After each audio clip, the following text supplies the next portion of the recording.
Ignite is an ongoing series of speedy presentations. They've ranged from building multi-person pogo sticks to hacking chocolate. Any topic that geeks hold dear.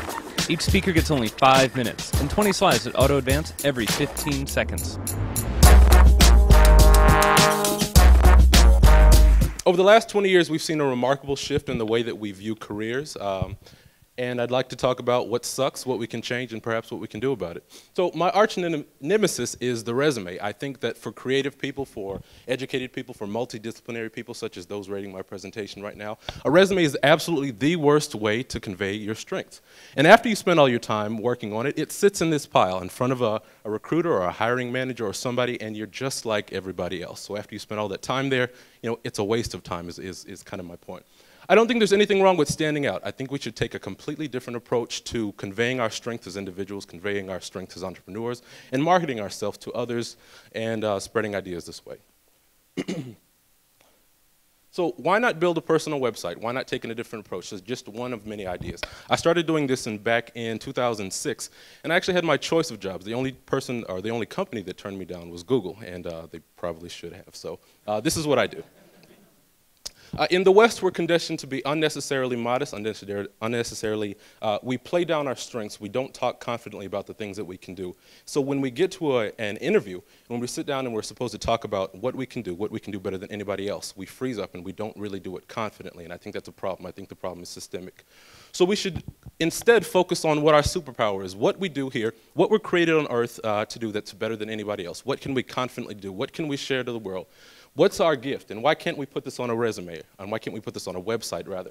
So suppose you get a job with your backwards approach that I don't think is the great way, using a resume. You still might end up in a cube farm, and that is not a great way to live. So I don't care if you have an iPad. I don't care if they tell you to just test games on your iPad all day.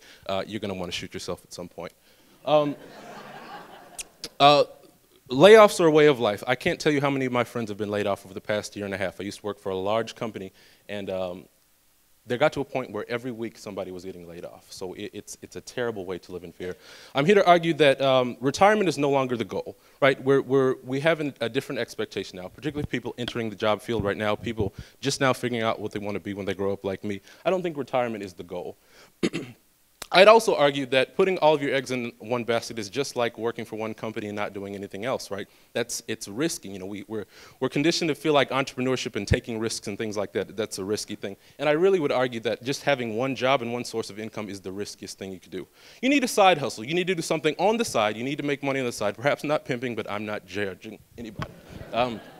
You need to be working on something. You need to be getting your Gary Vaynerchuk on after you get out from work, after you work on something else. And the main requirement is that it should make you money. I have a lot of friends who make a step in the right direction with this, but they are essentially volunteering. They feel like they need to get their skills up. They need to practice. They need to do that. And basically, you're consulting without any of the benefits, so don't do that. So I would encourage you to really evaluate what the big deal is. What is the worst that could happen? Say you take your idea, say you work on it, you hone your craft. What's the worst that can happen? What if you really lean into it and put your effort into it? What's the worst that could happen? So let's say you take that step, you take that leap of faith. What's the worst that can happen? You might fail. And I'm here to argue that it's okay. You know, even if you do fail, I think it would be a wonderful lesson. I failed at many things in my short time here on earth, and I'm still here speaking at Ignite. Again, the worst case scenario, you probably aren't going to go hungry. The human spirit is remarkably resilient. The human mind is remarkably resourceful. You know people, you have family, you can crash a couch. You're probably not going to go hungry.